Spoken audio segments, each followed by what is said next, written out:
Hello lovely people, how are you all doing today? I hope you are well. Buckle up. It's a bumpy ride at the moment, good grief. The words that have been going through my head most often, well, all the time for the last few days is, you couldn't write it. That might have to be the title of this video, you couldn't write it. I've just got back in now from a jaunt, which I'll explain in a second, but I thought let's have a bit of a catch up because things have changed a bit since that last video you saw. In my time, it's now 4-5 days later.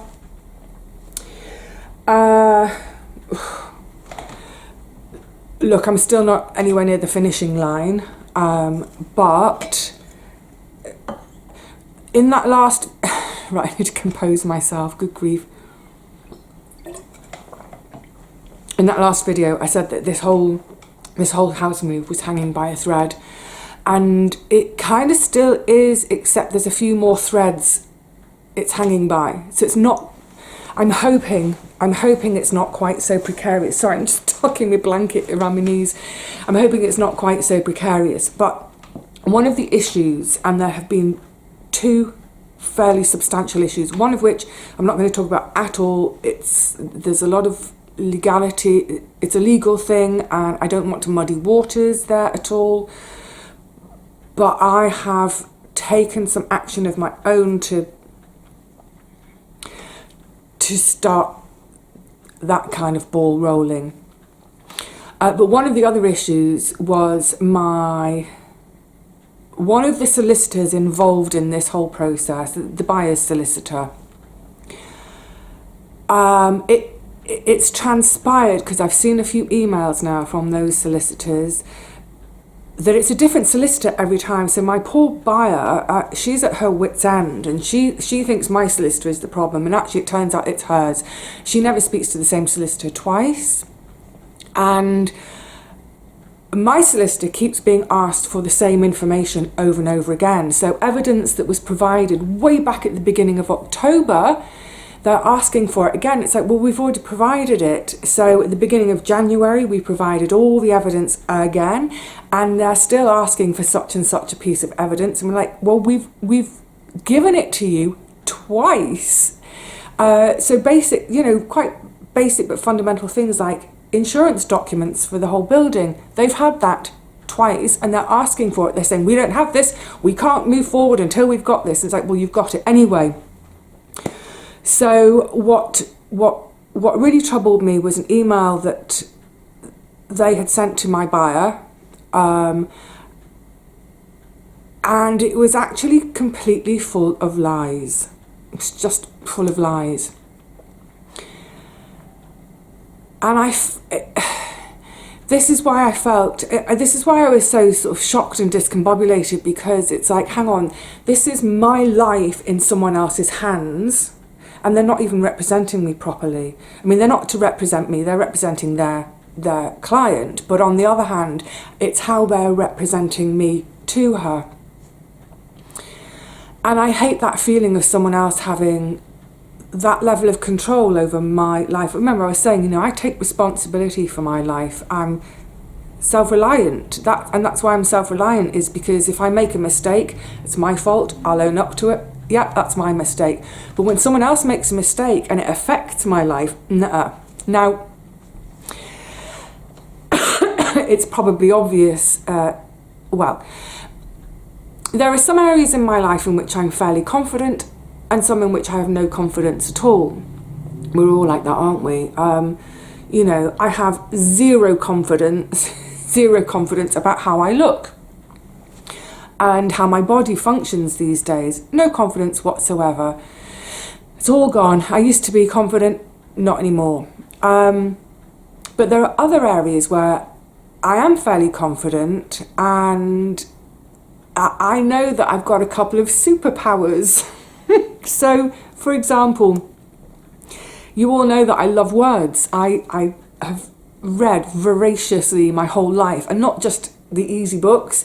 I've read some pretty tricky books, I love words. I love finding out new words. When I'm reading, I'll have a dictionary with me. So if there's a word I don't know, I'll look it up. Yeah, that's another one in my vocabulary. So words are, for me, I'm confident with words. They are my superpower. I am generally articulate. I can express myself clearly, generally. Especially if I'm writing something and I can think about it and edit it and change things around a bit. I'm talking about letters now. And my other superpower is I don't let someone's position of seeming authority cow me. Just because you have a position of authority doesn't mean that you're better than me, above me, whatever it is. So that's my two superpowers. I have confidence, the superpower of words, and also the confidence in myself that we're all equals. We're all equals, so you can't lord it over me. So bearing that in mind, I did something which isn't normally advisable, but I did it, and hopefully it's all, for the better. I wrote to my buyer personally. I circumvented all the solicitors. I thought, do you know what? I've had enough of the solicitors. I've had enough of these solicitors seemingly screwing things up, seemingly not understanding how to read a lease, etc., etc. I seem to understand the situation way better. I'm going to take back control. So that's what I did. It was quite a long email, and I used her solicitor's email. I went point by point through it, saying this is wrong, this is untrue, and then also with my letter evidenced everything. I evidenced everything. You can tell the research nurse in me providing evidence so she can see for herself, to reassure her to not be scared to buy. And that seems to have worked. Well, hopefully it's worked. In the meantime, I also sent all of that stuff to my solicitor to say, look, this is what's being said, and it's all absolute BS. I'm trying to be polite. So she's also written to those solicitors to kick up the bum to say, what on earth are you talking about? Stop it. Stop it right now.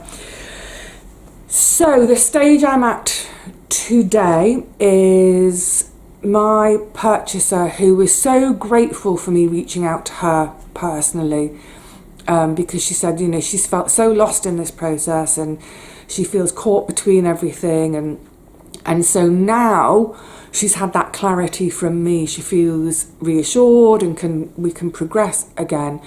And I think that's been conveyed. I think her group of solicitors have actually got the point now. And there's one more thing they want. Hopefully this is all they want now. So it's something that my solicitor needs to add on, and it will cost me a few £100, but I will do that. It's an add-on. It's another bit of legal stuff. So hence my solicitor needs to do that. It's not something I can do. I will bear the cost of it though. So hopefully we're back on track. And there was one other stumbling block, and like I mentioned, that's tied up with a much more legal situation. So like I said, don't really want to talk about it. Look, if this all comes off now, if I actually get to do my move, once I'm in my new place and this is all behind me, I'll be spilling the beans. And trust me, I will be spilling the beans on everything that has gone wrong with this. And none of it is to do with me and my solicitor or my estate agents. We have done everything by the book and done it right. It is other people cocking up and not doing their jobs. I'm secretly apoplectic with rage. But anyway, yeah. I'll say no more for now. Let's hope that we're back on track now and that this can happen, because honestly, I've hardly slept for the last 4 or 5 days. Just from the worry of losing all that money, the worry of losing my future home because I'm in love with it already. I tried not to be, I tried not to think about it, I tried not to move my furniture in, I tried not to measure up for curtains in my mind, I tried not to do any of that. I've tried not to plan the garden, but of course I have. Anyway, I just need a kind of a benign few days from the gods above. Just please be benign towards me for a few days. And here's hoping. I'll keep you posted, of course I will. Gosh, it's chilly. I came in, I've put the heating on actually. It's a bitterly cold day today, a bitterly cold day. Obviously I was wearing more than this outside, but when you come in from that, you feel quite warm, don't you, initially? So the ends of my fingers, oh. So yes, here's another you couldn't write it. I've been out this morning to try to get my bloods done for the third time of asking, for God's sake. So I had an appointment arranged in one side of the centre in phlebotomy, but first of all I have to go round to the doctor's side to go to the receptionist to get her to print off my blood forms. Fortunately, this time I got there's 3 receptionists. I got one of the nice, she's kind of middling. There's one really, really, really lovely one there. She's so lovely, and she's just sweet and kind and compassionate and gentle and patient with everybody. Yeah, exactly what they should be. I got the middling one. I waited 13 minutes, I timed it. And standing still is the worst thing for my knees. Walking is less painful than standing still. I know some of you will understand that. So I waited for 13 minutes. I get to the window and I said, "Good morning, I've come to collect my blood forms." And she said, "Sorry, it's not working again." 3 times. That's 3 lots of bus fares. And I just, I said to her, and I stayed really calm, I said, "I am so exasperated with this." I said, "This is my 3rd visit." Then the woman behind me went, "Oh, are you kidding?" Quite a young woman. She went, "Oh, are you kidding? This is my 2nd time as well." I said, "What are we all supposed to do?" And she said, "Well, maybe phone in advance." I said, "I phoned and you said it was working." And she said, "Yeah, it was at 9 o'clock this morning. My appointment was for 11. I turned up at 10:30 because I thought I might be in a queue for a while." She said, "Well, sorry, it was at 9 o'clock this morning." So again, trying to take control back from this situation, I said, "Well, how about this? How about if I ring you tomorrow and you say it's working, how about you print them off there and then while it's working, and then I'll come and collect them later?" She said, "Well, you'll have to come on the same day to collect them." I was like, right. Now herein lies the other problem. I now can't get an appointment. So that's what she said. I can ring up and they'll print them, but I have to collect them. I have to come straight in to collect them. So having seen her, I then had to walk round to phlebotomy, queued for 10 minutes or so. Eventually got to the front of the queue to say, "I have to cancel my appointment because they can't print any forms." And the phlebotomist was like, she said, "My God, this has been going on for 2 weeks." Now, I would have thought that if you're having problems, you see, analysing someone's blood, I know this firsthand. This was my bread and butter when I was at Great Ormond Street. Working in bone marrow transplant and immunology, we are essentially blood nurses. All of our kids have bloods taken and tested and analysed at least once every single day. Some kids were analysing their blood 4 times a day. As a nurse, I'm sitting looking at results. I have to analyse those results to decide what happens next for my patient. Obviously, I then talk to a doctor, and in consultation, a new prescription. Anyway, the point is, taking someone's blood and using it as a diagnostic tool, it's one of our most important and basic diagnostic tools. We can tell so much about a person from their blood, or at least looking at their blood results and looking at where things are off, it can tell us, yes, something is wrong and we need to explore further. It's such a basic tool for all doctors and nurses that to have a clinical practice that can't print blood forms for a couple of weeks is, to me, it's absolutely inexcusable. That should be an absolute priority job for that practice, is to get that system working so that they can print blood forms. But you see, here's the other thing, because it happened a couple of times when I was at Great Ormond Street. Every now and again, the system goes down. Oh, shock, horror. Do we panic? No, we don't. There is a manual way to get all our prescription charts so we can continue to give our drugs to our kids. We have paper that we can chart on so we can still do all their fluid balancing and all of that balancing we do every day. We do it on paper. And with blood, we can still draw a patient's blood. And yay, this is the great thing about blood bottles. All blood bottles have a sticker on them already with space to write the details. You don't need a computerized sticker to put on the bottle. There's already a sticker there. You just have to fill it in by hand, manually, the old way. All you need, patient's name, date of birth, hospital/patient number, depending on their setting, and their NHS number. The staff can see all that information on a screen. They just write it on the bottle. And they could look at the doctor's screen to see which bloods the doctor wants to have taken and therefore analysed. There is a way of doing it. Does that count as 2 rants today? It's a 2-rant day. I said I should only have 1 rant a day. It just concerns me. Look, I mean, the thing is, I'm not so poorly that I don't have the stamina to keep going there and keep fighting to get my bloods checked. But I just think there must be people in the community who are really quite poorly and exhausted and they just can't face another trip to the surgery to try to get their bloods done.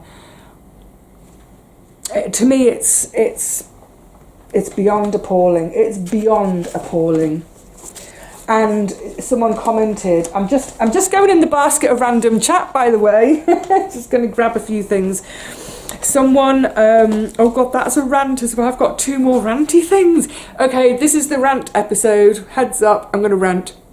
Yeah, I just lost my train of thought completely.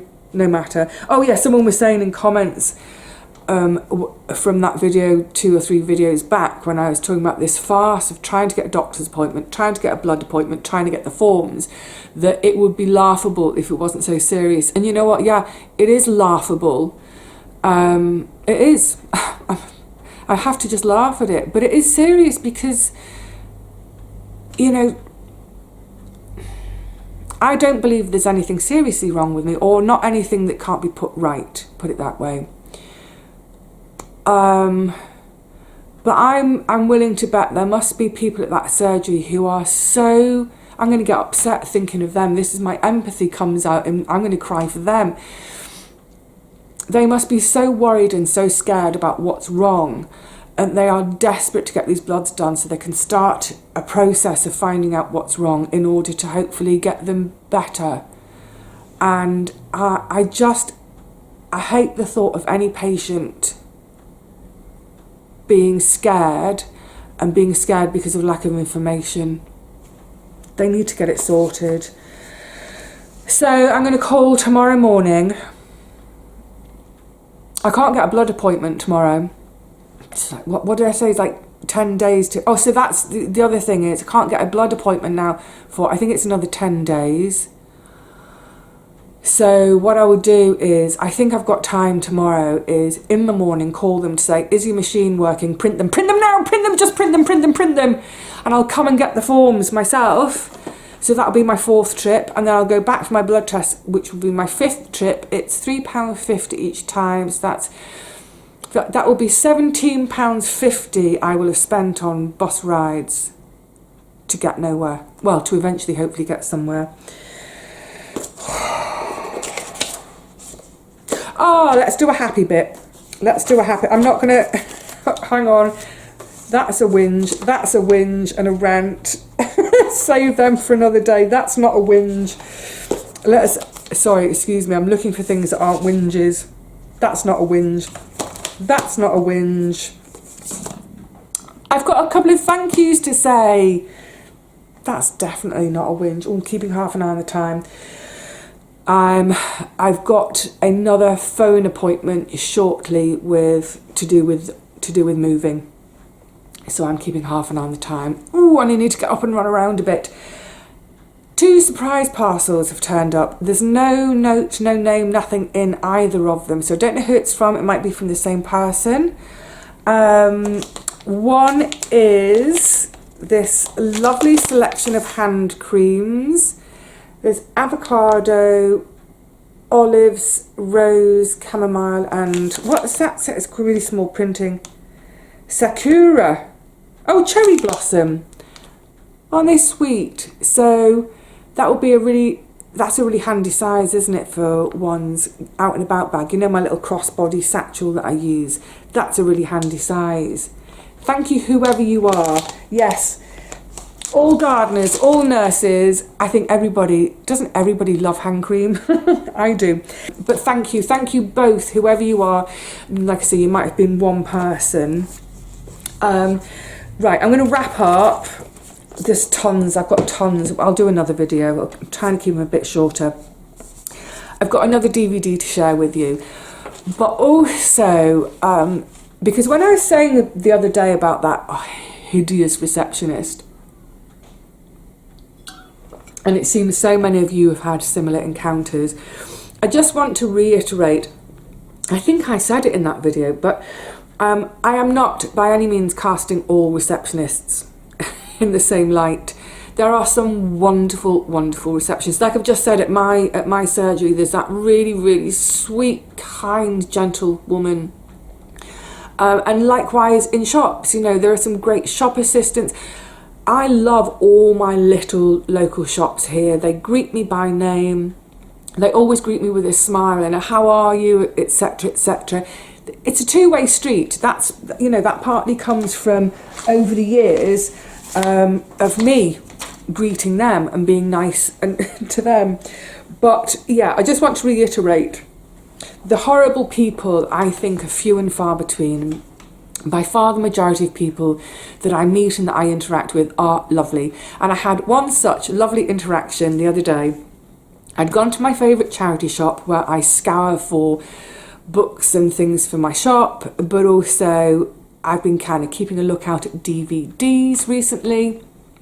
And about a week ago, I'd been the previous week, I scored some really good DVDs, which I can't wait to show you. They're all they're foreign films, art house. Don't worry, it's not anything like but stuff that you just never see in charity shops. I was like, oh, I must have timed it to perfection. I reckon it had just gone on the shelves and I happened to have popped in.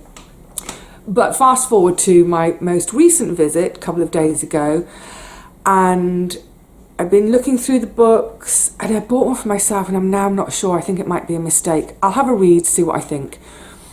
But then I was sort of hovering by the DVD section, and there's got a chair in that area. And quite often, if there's no one around, if I've grabbed a stack of books, I might have a sit in that chair and just look through things to make sure, yeah, I think that's right for either for me or my shop. And you can have a nice relaxed look at all the DVDs.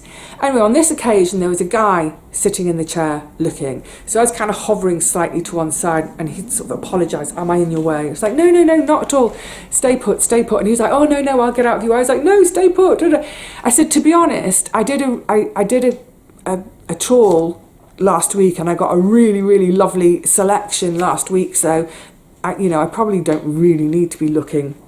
And then he said, I don't know whether he was Canadian or American. I've never been able to tell the difference between your accents. I'm so sorry. I guess I just don't hear them enough to be able to have that nuanced hearing to pick up. Anyway, he was North American, let's say. So he said, oh, what did you find? And I told him about all the bits and bobs I found. And he was like, oh. He was like obviously jealous. He was like, that's just my kind of thing. And I said, oh, sorry. I said, well, the good thing is here, the stock, they literally put stock out every single day, and there's such a high turnover. And because they've got a number of, it's the hospice shop, because they've got a number of shops all through southeast London, after a month, anything that's not sold, they move it on to a different shop, so it's always moving around. I said, so it's worth, every time you're passing, just pop in. Anyway, the long and the short is, we got chatting, as you do. I love these encounters where you meet someone who is, it's a kindred spirit, isn't it? And you're chatting and you go, oh yeah, I love that too, and it's like, we should be best friends. We should have been best friends for life because we love all the same stuff. And you know full well that you'll probably never ever see that person again. Brief encounters. I love brief encounters. They can be so happy making and fulfilling. Because like I said, the chances are I'll never see that guy again. But in that brief moment, what a lovely connection. And we got on to, we were talking about all sorts of films and mostly sort of indie stuff and art house, and then we got on to talking about animated films, and I said I managed to score a copy of, my tummy just did a massive rumble. I don't know if that ever picks up on camera. Borborygmus, that was massive. That was like a thunderstorm in my belly. Sorry, I lost my train of thought. Yeah, right, get back on it. I said to him that I'd managed to find a copy of Belleville Rendezvous recently, which, by the way, for anyone looking for it, it was originally released as the triplets of Belleville. Its UK release was called Belleville Rendezvous. So if you see triplets of Belleville, it's the same film. So we were talking about Chaumet, who is the director, and he said, have you seen, I wrote it down, I don't know how to pronounce it, it's the Illusionist,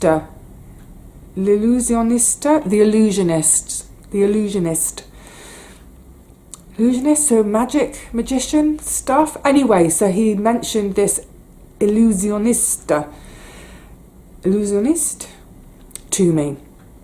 So I will certainly be looking out for that. That's another Chaumet, the guy who wrote and directed and everything, Belleville. So if you've subsequently watched Belleville since I mentioned it, I know my friend Jan in America did. She loved it. She's like, it's so dark and weird, and it is great. So for any of you who like that, then look out for, in English it's called The Illusionists, or The Illusionist. So yeah, I really hope I can find that at some point, but that's not what I watched a couple of days ago.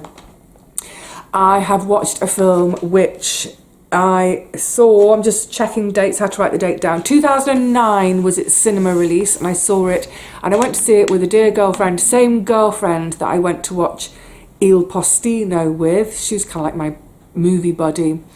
And actually one of the main characters in this sort of reminds me of her. So it was really lovely to watch this because it made me feel like we were sort of together a bit again. There was a book first. There was a book in 2005 which I thought, that looks intriguing, I'm going to give it a go, and I really liked it. So when the film came out, starring one of my absolute, possibly my all-time favourite actor, I thought, I'm going the pictures to see this. Julie and Julia.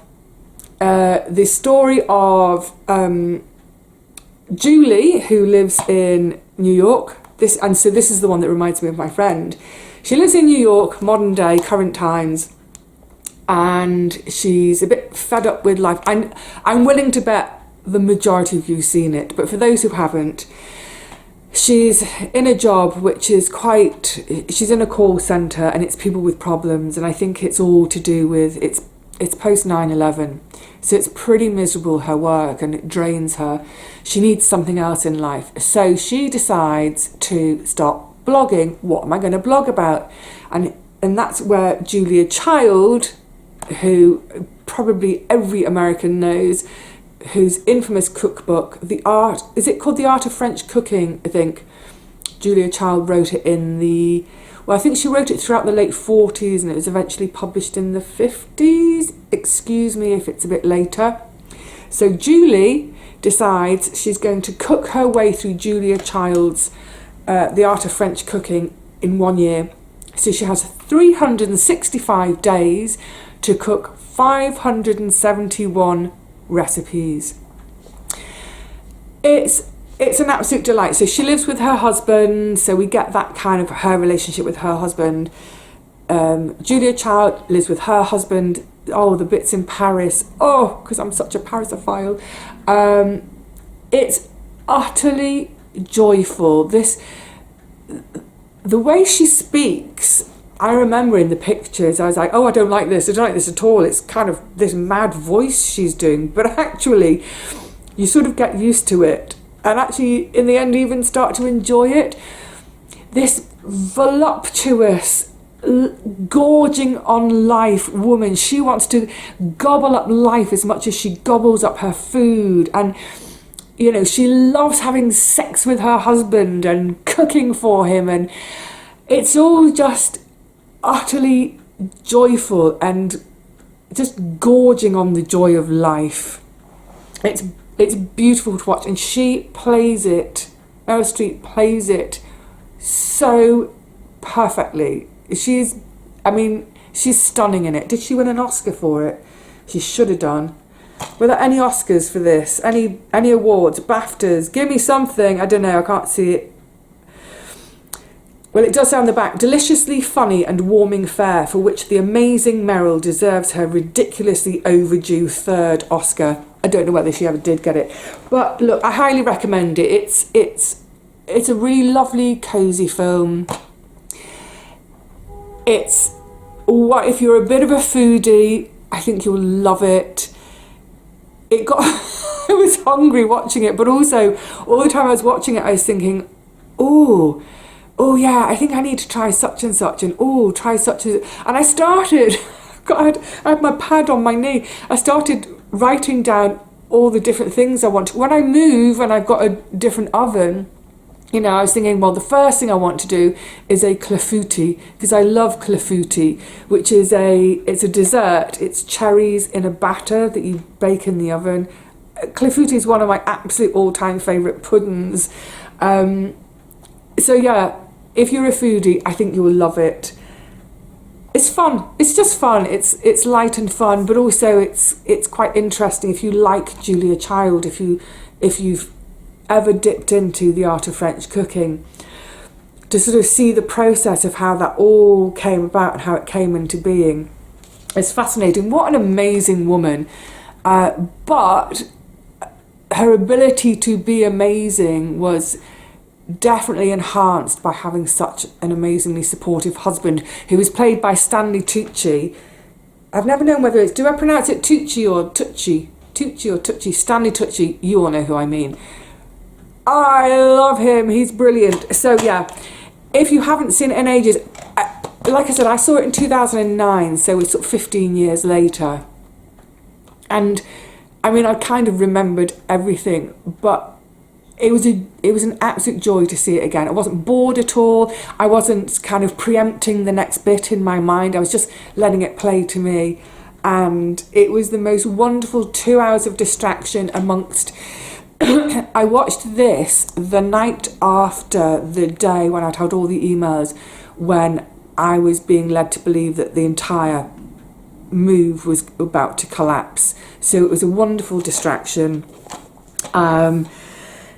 Yeah, made me blimmin' hungry watching it though, and I can't wait. Oh, please let it happen. Keep touching wood. I'm not superstitious, not superstitious at all.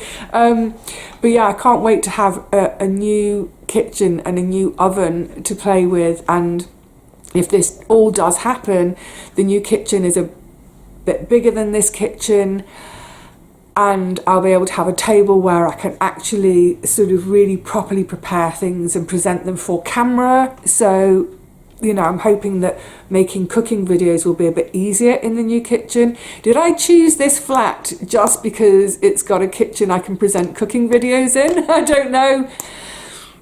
Maybe that was a subconscious part of it. We'll see. Let's not get too far ahead. Anyway, my lovelies, that's it for now. I'm freezing. I'm absolutely freezing. The heating's on. The thermostat says it's up to 17 now, but I don't know. I just feel cold today, so I need to run around, go make myself a hot mug of peppermint tea, I think. Put my hands around the mug. Until the next one, lovelies, please be well, be safe, be happy. For now though, cheerio.